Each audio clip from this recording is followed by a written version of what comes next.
Assalamualaikum warahmatullahi wabarakatuh.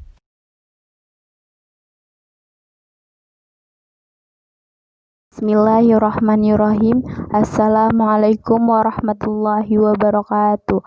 Alhamdulillahirabbil alamin. Wassalatu wassalamu ala asrafil anbiya'i wal mursalin wa ala alihi washabihi ajmain. Amma ba'du. Yang saya hormati dosen pengampu mata kuliah Bahasa Indonesia Ibu Junaida MPD, dan yang saya sayangi teman-teman sekalian.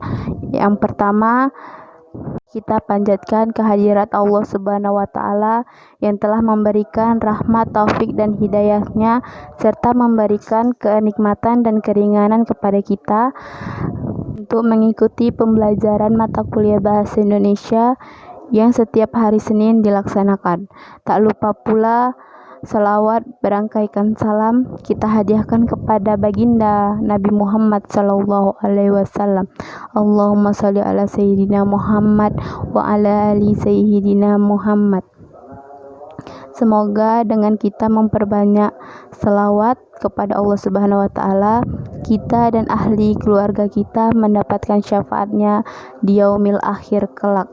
Saya Fadila Andini selaku mahasiswi Universitas Islam Negeri Sumatera Utara dengan prodi Pendidikan Matematika membuat video ini untuk memenuhi tugas ujian tengah semester. Dan video ini saya akan menjelaskan materi yang berjudul paragraf. Dalam paragraf kita membahas 5 poin penting. Yang pertama, hakikat paragraf. Yang kedua, fungsi dan syarat paragraf. Yang ketiga, unsur paragraf. Yang keempat, kerangka paragraf. Dan yang kelima, macam-macam paragraf. Yang pertama itu adalah hakikat paragraf. Paragraf adalah satuan bentuk bahasa yang biasanya merupakan hasil penggabungan beberapa kalimat binosa dalam hikmat. Sebuah paragraf biasanya terdiri dari pikiran, gagasan, atau ide pokok yang dijelaskan dengan kalimat pendukung. Fungsi dan syarat paragraf. Fungsi paragraf yang pertama, mengekspresikan gagasan tertulis dengan memberi bentuk suatu pikiran dan perasaan dalam serangkaian kalimat yang tersusun secara logis dalam suatu kesatuan. Yang kedua itu menandai peralihan atau pergantian gagasan baru bagi karangan yang terdiri beberapa paragraf. Ganti paragraf berarti ganti pikiran. Yang ketiga itu memudahkan pengorganisasian gagasan baru bagi penulis dan memudahkan pemahaman bagi pembaca. Syarat paragraf. Syarat paragraf itu ada 4. Yang pertama itu kesatuan. Maksud kesatuan di sini itu adalah harus mempunyai satu pikiran agar bisa mudah untuk membuat paragraf. Yang kedua itu kepaduan. Maksud kepaduan di sini adalah harus ada mempunyai hubungan antara kalimat dengan kalimat lainnya, harus berkaitan untuk menjadi suatu paragraf. Yang ketiga itu isinya relevan. Yang keempat itu pengembangan. Maksud pengembangan di sini itu adalah kalimat utama itu harus dikembangkan, harus dijelaskan biar supaya menjadi kalimat penjelas agar seorang pembaca mudah memahaminya. Yang ketiga itu unsur paragraf. Unsur paragraf itu ada kesatuan, koherensi, dan pengembangan. Maksud kesatuan di sini itu berarti ada hubungan mengenai masalah dalam tema pengembangan. Yang kedua itu koherensi. Maksud koherensi di sini itu adalah kekompakan hubungan antara kalimat satu dengan kalimat lainnya agar membentuk suatu paragraf. Pengembangan di sini maksudnya gambaran mengenai keterangan yang diberikan agar kalimat itu jelas dan mudah dipahami untuk dibaca. Yang keempat, kerangka paragraf. Kerangka paragraf itu sama dengan cara menyusun paragraf. Yang pertama itu menentukan tema, yang kedua itu menentukan ide pokok dengan menuangkan kalimat yang menjadi ide dasar paragraf. Yang ketiga adalah menuliskan kalimat penjelas sebagai mendukung ide pokok. Kelima adalah macam-macam paragraf. Macam-macam paragraf terbagi menjadi 3 jenis macam paragraf. Yang pertama, jenis paragraf berdasarkan isi. Jenis ini memiliki 5 macam paragraf. Yang pertama, paragraf narasi, deskripsi, eksposisi, argumentasi, dan persuasi. Paragraf narasi adalah paragraf yang menceritakan kisahnya itu berdasarkan adanya fakta. Ciri-cirinya itu adanya pelaku atau tokoh, adanya latar tempat, waktu, dan suasana, dan adanya alur cerita. Dan paragraf ini ditulis secara kronologis. Yang kedua itu paragraf deskripsi. Paragraf ini menggambarkan sebuah objek, seolah-olah pembaca itu merasakan objek tersebut. Ciri-cirinya itu paragraf ini banyak menggunakan kata-kata, jenis kata, sifat. Yang ketiga, paragraf eksposisi. Paragraf ini berisi uraian fakta-fakta kenyataan yang memiliki tujuan untuk menjelaskan sesuatu. Ciri-ciri paragraf ini, yang pertama berisi tentang suatu peristiwa. Yang kedua, paragraf ini berisi tentang fakta-fakta kenyataan. Yang keempat, paragraf argumentasi. Paragraf ini berisi tentang pendapat dan disertai dengan penjelasannya. Ciri-ciri paragraf argumentasi, yang pertama adanya pendapat. Yang kedua, pendapat ini dikemukakan secara analogi. Yang ketiga, disertai dengan kesimpulan dari penulis. Yang kelima, paragraf persuasi. Paragraf ini berisi tentang untuk membujuk seorang pembaca. Ciri-cirinya itu adanya bahasa yang menarik. Yang kedua, adanya kata ajakan seperti ayo, mari, dan adanya partikel yang ada di kata-kata di dalamnya. Paragraf narasi. Contohnya itu kayak gini. Hari Minggu adalah hari yang melelahkan bagiku. Jika remaja yang lain pada hari Minggu bermain bersama teman, pergi kemana-mana sama teman, itu tidak berlaku untukku. Karena bagiku hari Minggu adalah hari keluarga, dimana satu hari itu bersama keluarga. Karena hari Minggu, weekend, itu untuk keluarga. Itu menurutku. Contoh paragraf deskripsi, misalnya, kucing adalah hewan terlucu di dunia. Kucing juga mempunyai waktu 13 jam dalam sehari untuk tidur. Kucing memiliki bulu yang lembut, mempunyai mata yang indah, dan memiliki 4 kaki. Kucing juga banyak digemari banyak orang. Dan kucing akan mencakram, menggerau orang yang berbahaya. Dan menurut orang, kucing itu imut, makanya orang banyak yang suka sama kucing. Kurang lebih seperti itu ya contoh paragraf deskripsi. Karena paragraf deskripsi adalah menggambarkan objek atau benda, dan di sini contohnya itu menggambarkan menggambarkan tentang kucing, tentang bagaimana kucing, tentang kucing mempunyai berapa kaki, mempunyai mata yang bagaimana, terus bulu kucing itu bagaimana. Itu termasuk contoh paragraf deskripsi. Contoh paragraf eksposisi. Misalnya nih, manusia adalah makhluk ciptaan Tuhan atau Allah yang paling sempurna. Allah menciptakan manusia dilengkapi dengan anggota dan mempunyai kemampuan yang sangat tinggi.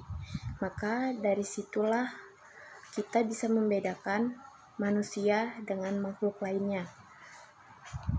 Contoh paragraf argumentasi, misalnya, sampah-sampah berserakan.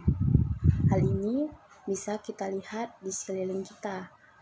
Sampah-sampah berserakan ini berasal dari orang-orang yang tidak bertanggung jawab dan malas membuang sampah pada tempatnya, sehingga membuat mencemarkan bau tidak sedap di lingkungan kita dan menimbulkan penyakit yang berbahaya bagi kita dan untuk kita semua. Contoh paragraf persuasi, misalnya, kebersihan adalah hal yang terpenting dalam hidup kita. Tanpa adanya kebersihan, mungkin kita hidup dalam gunungan sampah yang tidak nyaman. Bahkan di mana-mana, karena adanya sampah membuat penyakit timbul. Bahkan yang berbahaya pun juga akan timbul, dan bencana pun juga akan timbul. Oleh karena itu, kita menjaga kebersihan dimanapun kita berada, karena kebersihan sebagian dari iman. 2. Jenis paragraf berdasarkan letak kalimat utamanya. Paragraf ini terbagi menjadi 3, yaitu paragraf deduktif, paragraf induktif, dan paragraf campuran. Paragraf deduktif adalah paragraf yang diawali dengan kalimat pokok dan diakhiri dengan kalimat penjelas. Ciri-cirinya itu kalimat utama terletak di awal dan kalimat ini dimulai dari pernyataan umum dan diikuti dengan pernyataan khusus. Pola pengembangan kalimat ini umum, khusus. Dan 2, paragraf induktif. Paragraf induktif ini adalah paragraf yang dimulai dari kalimat penjelas dan diakhiri dengan kalimat topik. Ciri paragraf induktif. Yang pertama, kalimat disusun secara beruntun dan tidak bersambung. Yang kedua, kalimat akhir berupa pernyataan kesimpulan dan kalimat-kalimat penjelas yang telah diuraikan. Yang ketiga, paragraf campuran. Paragraf ini dimulai dengan kalimat pokok, diikuti dengan kalimat penjelas, dan diakhiri dengan kalimat topik. Ciri paragraf campuran. Yang pertama, memiliki kalimat utama yang terletak di awal paragraf. Yang kedua, memiliki kata kunci yang bersifat variatif. Contohnya itu penyalahgunaan narkoba, di mana penyalahgunaan narkoba sangatlah berbahaya dalam kesehatan dan mempunyai ketagihan, serta setiap jenis narkoba mempunyai efek samping yang berbeda-beda. Misalnya menimbulkan debar jantung yang lebih kencang daripada keadaan normal, sehingga mengalami kematian karena mengalami overdosis menggunakan narkoba. Contoh paragraf induktifnya, contohnya itu misalnya gini, kebersihan di sekolah itu bukan hanya tanggung jawab seorang siswa, tetapi guru, kepala sekolah, tata usaha, pokoknya yang ada di sekolah itulah dia menjadi tanggung jawab untuk kebersihan sekolah.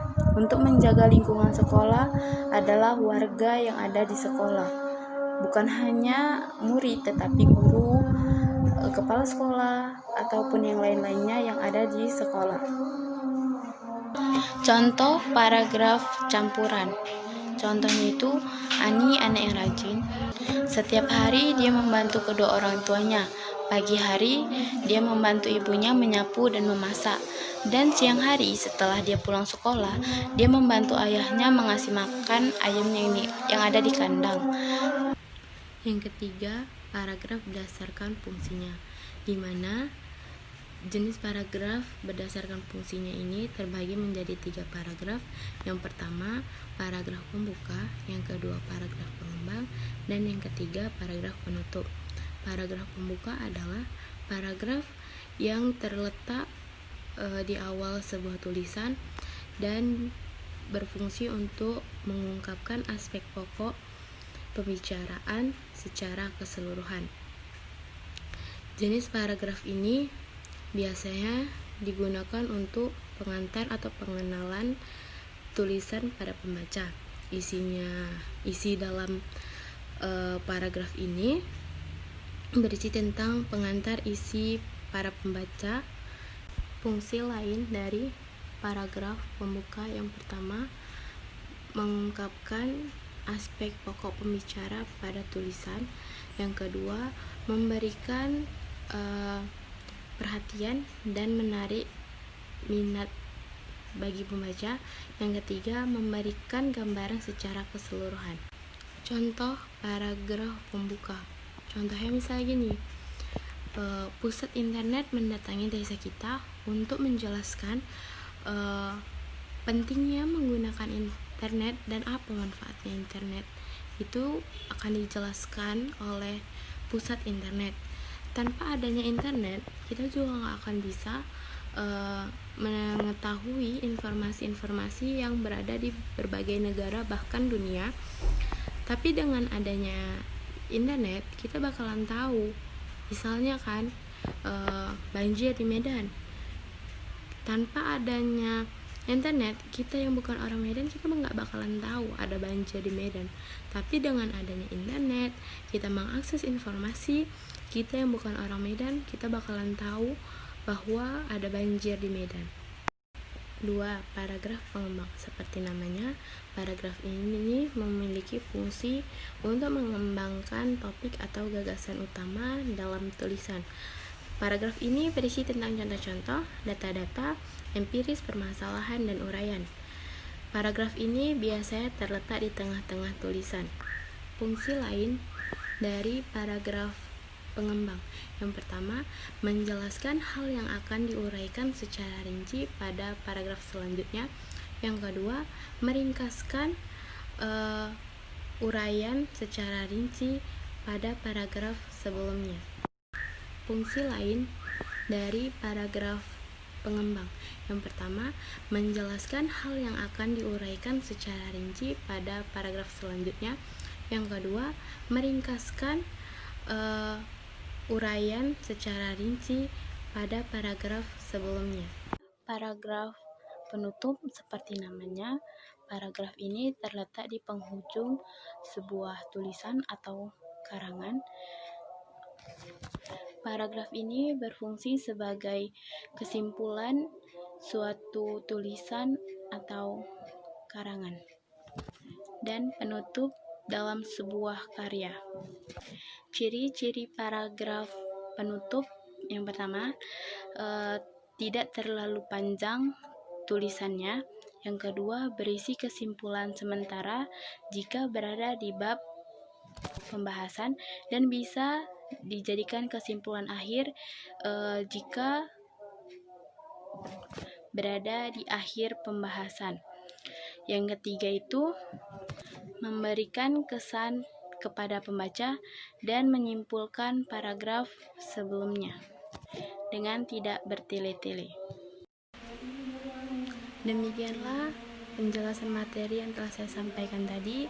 Saya harap audiens dapat memahami apa yang sudah saya jelaskan tadi. Jika di dalamnya ada kekurangan, baik kata ataupun materi, saya mohon maaf sebesar-besarnya. Kepada Allah saya mohon ampun. Wabillahi taufik wal hidayah. Wassalamualaikum warahmatullahi wabarakatuh. Terima kasih yang sudah menonton, semoga bermanfaat.